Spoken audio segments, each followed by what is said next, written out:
அன்பார்ந்த எங்களுடைய மூலம், பூராடம், உத்திராடம் ஆகிய நட்சத்திரத்தில் பிறந்த நெக்ஸ்ட் ஜென் தொலைக்காட்சி நேயர்களின் தனுசு ராசி நேயர்களுக்கு வணக்கம். நாம் இந்த பதிவில் பார்க்க போகிறது அப்படின்னு பார்த்தீங்கன்னா, ஆடி மாத பலாபலன்கள், அதாவது மங்களகரமான 2025ஆம் ஆண்டு விஸ்வாவசு வருஷம் ஆடி மாதம் என்ன நன்மைகள் நம்ம தனுசு ராசிக்கு அப்படிங்கிறத பார்க்குறோம்.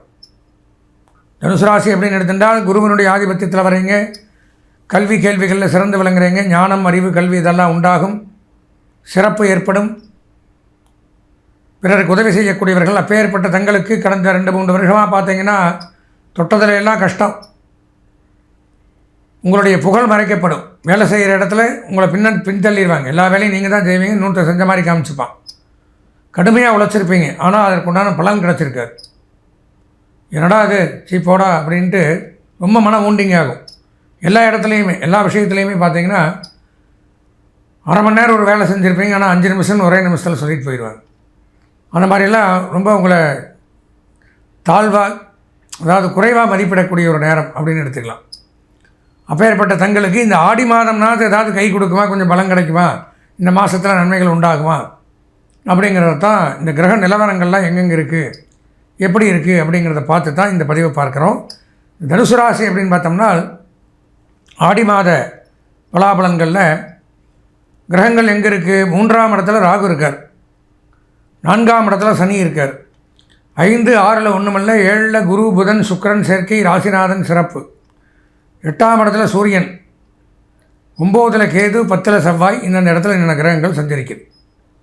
இந்தந்த இடத்துல என்னென்ன கிரகங்கள் சஞ்சரிக்கிறதுனால என்னென்ன நன்மை தீமைகள் அப்படிங்கிறத பார்க்கணும். பொதுவாக ராசிக்கு 3ஆம் இடத்துல ராகு இருக்கிறது அப்படிங்கிறது நன்மை.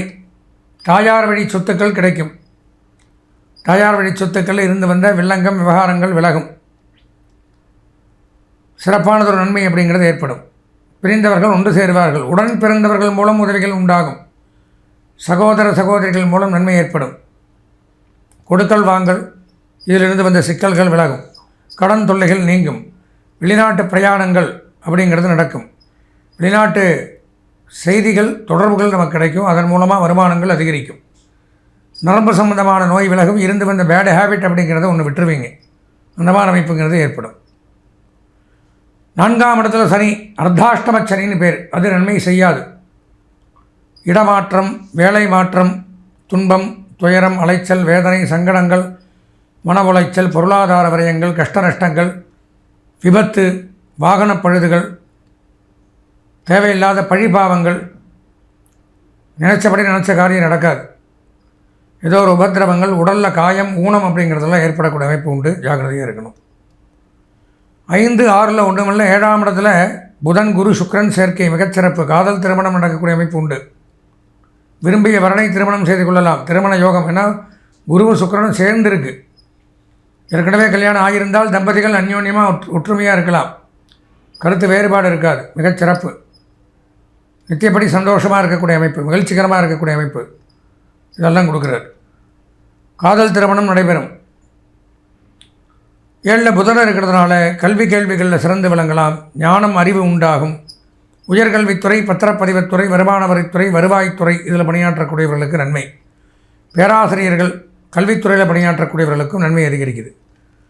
வங்கி, நிதி நிறுவனங்கள், ஃபினான்ஸ் டிபார்ட்மெண்ட், கொடுக்கல் வாங்கல், அந்நிய செலாவணி, பங்கு வர்த்தகம், ஷேர் மார்க்கெட்டிங் இதெல்லாம் சிறப்பாக இருக்கும். ஃபேன்சி ஸ்டோர், ஆபரண தொழில் பண்ணக்கூடியவர்கள், நீர்நிலைகள், இந்த மாதிரி தொழிலில் பண்ணக்கூடியவர்கள் நல்லா இருக்கலாம். 8ஆம் இடத்துல சூரியன், தகப்பனார் உடல்நலக்கேடு, தகப்பனாருக்கு மருத்துவ செலவு, ஆயுள் ஸ்தானத்தில் தகப்பனார் கிரகம், தகப்பனார் பிரிந்து வாழ்கிறது, தகப்பனார் வழி சொத்துக்களை இழக்கிறது, அல்லது ஹிருதய சம்பந்தமான நோய் அப்படிங்கிறதுக்கு வாய்ப்புகள் உண்டு, ஜாக்கிரதையாக இருக்கணும். 9ஆம் இடத்துல கேது, சூரியனுடைய வீட்டில் கேது மிகச்சிறப்பு, இருந்து வந்த சட்ட ரீதியான பிரச்சனைகள் விலகும், நீதிமன்ற பிரச்சனைகள் விலகும், நண்பர்கள் விரோதியாகக்கூடிய அமைப்பு அப்படிங்கிறது ஏற்படும், தேவையில்லாத ஒரு பழிபாவங்களுக்கு ஆளாகணும், வெளிநாடு போகக்கூடிய அமைப்பு அப்படிங்கிறது உண்டாகும். 10ஆம் இடத்துல செவ்வாய், பூமி, மனை, வீடு, விவசாய நிலங்கள், லாபம், ரியல் எஸ்டேட், புரோக்கேஜ், உணவு, சுகாதாரம், மருத்துவம், காவல்துறை, இராணுவம், சினிமா, பத்திரிகை, பிரஸ் மீடியா, விளையாட்டு, கேளிக்கை துறையில் பணியாற்றக்கூடியவர்களுக்கு நன்மை அதிகரிக்கும். பொதுவாக பார்த்தோம்னா தனுசு ராசி அப்படின்னு எடுத்துட்டால் இந்த மாத பலாபலன்களில் ஒரு 90% நன்மைகள் அப்படிங்கிறது உண்டாகுது.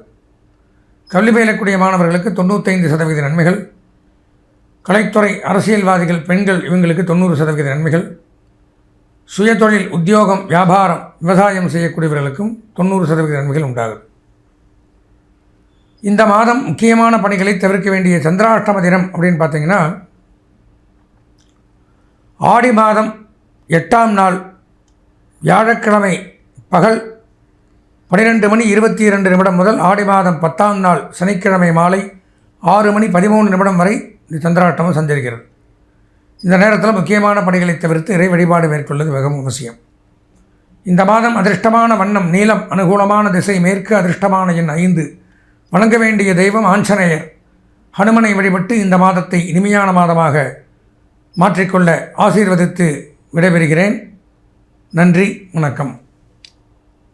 அன்பார்ந்த எங்களுடைய நெக்ஸ்ட் ஜென் தொலைக்காட்சி நேயர்களே, நாம் இது வரைக்கும் பார்த்தது அப்படிங்கிறது இந்த ஆடி மாதத்தில் வரக்கூடிய பொதுவான பலாபலன்கள், அதாவது கோச்சார பலன்கள் அப்படின்னு சொல்லுவாங்க. இந்த இடத்துல என்னென்ன கிரகங்கள் இருக்கிறதுனால என்னென்ன நன்மைகள் தீமைகள் அப்படிங்கிறது இது இந்த பொது பலன்கள் அப்படிங்கிறது நமக்கு ஒரு கால்வாசி தான் எடுத்துக்க முடியும். அது போக முழுமையாக தெரிஞ்சுக்கணும். 100க்கு 100% நமக்கு மட்டும் இப்படி தான் நடக்கும், நான் மட்டும் ஏன் இந்த கஷ்டப்படுறேன், இண்டிவிஜுவலாக எனக்கு இந்த ப்ராப்ளங்கள்.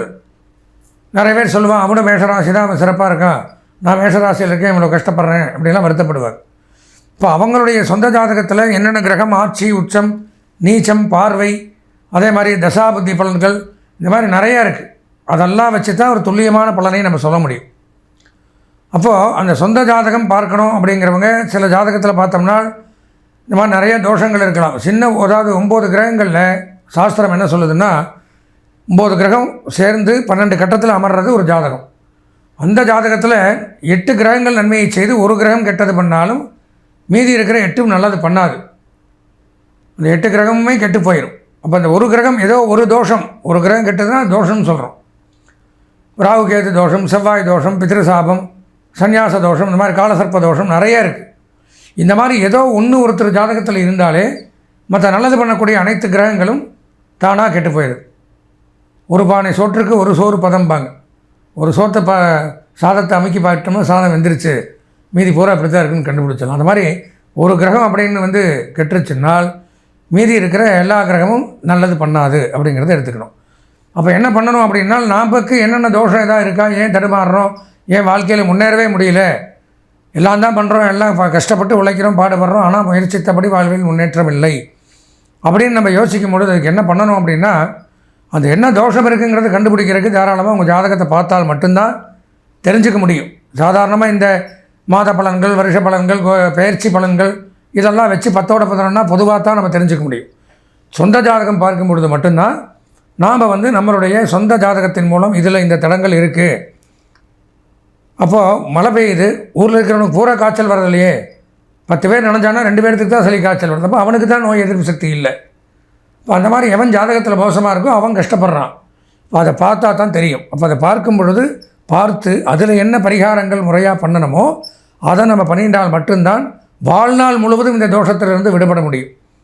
இப்போ நீங்கள் சொந்த ஜாதகம் பார்க்கணுன்னு விருப்பப்பட்டால் இந்த ஸ்காலிங்கில் வரக்கூடிய என்னுடைய அலைபேசி எண்ணான 9865098370 98650 இந்த எண்ணிற்கு தாராளமாக தொடர்பு கொண்டு உங்கள் சொந்த ஜாதகத்தை முழுமையாக பார்த்து தெரிந்து கொண்டு அனைத்து பலாபலன்களையும் தெரிந்து கொண்டு ஜாதகத்தில் இருக்கக்கூடிய தோஷங்கள் எல்லாம் நீங்கி எல்லாரும் மாதிரியும் இனிமையாக ஆயுள் வரைக்கும் எந்த தோஷம் இல்லாமல் நல்லபடியாக வாழ்வாங்கு வாழணும்னு கேட்டுன்னு இந்த ஆடி மாதத்தில் விசேஷ தினங்கள், விரத தினங்கள் அப்படிங்கிறது வரும். அது என்னென்னைக்கு என்னென்ன அனுஷ்டிக்கணும் அப்படிங்கிறதையும் கையோடு பார்க்கலாம். அதாவது ஆடி மாதம் 1ஆம் தேதி ஆடி பண்டிகை, தட்சிணாயன புண்ணிய காலம்னு சொல்லுவாங்க. தேவலோகத்தில் இருள் பொழுது ஆரம்பம். நல்லதெல்லாம் அதிகமாக இந்த கும்பாபிஷேகங்கள் இதெல்லாம் தட்சிணாயனத்தில் 6 மாதம் ஆனி டு, அதாவது ஆடி 1லிருந்து மார்கழி 30 வரைக்கும் யாரும் பண்ண மாட்டாங்க. ஆடி மாதம் 4ஆம் நாள் ஞாயிற்றுக்கிழமை ஆடி கிருத்திகை. முருகப்பெருமானுக்கு உகந்த தினம். ஆடி மாதம் 6ஆம் நாள் செவ்வாய்க்கிழமை பிரதோஷம். ஆடி மாதம் 8ஆம் நாள் வியாழக்கிழமை ஆடி அமாவாசை. ஆடி அமாவாசைங்கிறது ரொம்ப விசேஷம். ஆடி மாதம் 6ஆம் நாள் செவ்வாய்க்கிழமை, ஆடி மாதம் 8ஆம் நாள் வியாழக்கிழமை ஆடி அமாவாசை. இந்த தடவை வியாழக்கிழமை வருது. ஆடி மாதம் 11ஆம் நாள் ஞாயிற்றுக்கிழமை வாஸ்து நாள். இன்றைக்கி வாஸ்து புருஷன் நித்திரை விடுதல்னு பேர். புதுதாக பூமி கட்டடம்லாம் துவங்கிறதுக்கு உண்டான நாள். காலை 7:45 8:15 வரைக்கும் அந்த வாஸ்து நாள். ஆடி மாதம் 12ஆம் நாள் திங்கட்கிழமை ஆடி பூரம், அம்பாளுக்கு உகந்த நாள். அம்பாள் கோயிலெல்லாம் ஊஞ்சல் உற்சவம் பண்ணுவாங்க. அம்பாளுக்கு வளையல் காப்பு போடுவாங்க, சீமந்தம் அப்படின்னு சொல்லுவாங்க. ஆடி 14 புதன்கிழமை சுக்ல சஷ்டி. ஆடி 18 ஆடி மாதம் 18ஆம் நாள் ஆடி பெருக்கு. ஆடி மாதம் 20ஆம் நாள் செவ்வாய்க்கிழமை சுக்லபக்ஷ ஏகாதசி. ஆடி மாதம் 21ஆம் நாள் புதன்கிழமை மகா பிரதோஷம். ஆடி மாதம் 23ஆம் நாள் வெள்ளிக்கிழமை பௌர்ணமி, வரலட்சுமி விரதம். ஆடி மாதத்துலேயே வருது வரலட்சுமி விரதம். ஆடி மாதம் 23ஆம் நாள். அதாவது ஆடி மாதம் 24ஆம் நாள் சனிக்கிழமை ஆவணி அவிட்டம். எப்போவுமே ஆவணி அவிட்டங்கிறது ஆவணி மாதத்தில் தான் வரும். சில வருஷங்களில் மட்டும் ஆடி மாதத்துலேயே வந்துடும். இந்த ரிக் எஜர் உபாகரமா பூனல் பண்டிகைன்னு சொல்லுவாங்க. பூனல் போட்டுக்கிறவங்கெல்லாம் ஆவணி அவிட்டம் கொண்டாடுறது அப்படிங்கிறது ஆடி 24 சனிக்கிழமை. ஆடி 25 ஞாயிற்றுக்கிழமை காயத்ரி ஜபம். ஆடி 27 செவ்வாய்க்கிழமை சங்கடகர சதுர்த்தி. ஆடி 31 சனிக்கிழமை ஆடி கிருத்திகை கோகுலாஷ்டமி, ஸ்ரீ கிருஷ்ண ஜெயந்தி. ஆடி மாதம் கடைசி நாள் கோகுலாஷ்டமி, கிருஷ்ண ஜெயந்தி. இதோட ஆடி மாத விரத நாட்கள் முடிவடைகிறது. நமது நேயர்கள் இந்த ஆடி மாத ராசி பலன்களையும் விசேஷ தினங்களையும் முழுமையாக பார்த்து, மேலும் தொடர்புகளுக்கு, ஜாதக தொடர்புகளுக்கும் என்னுடைய நம்பரை தொடர்பு கொண்டு எல்லாம் வல்ல இறைவனை பிரார்த்தித்து ஆசீர்வதித்து விடைபெறுகிறேன். நன்றி, வணக்கம்.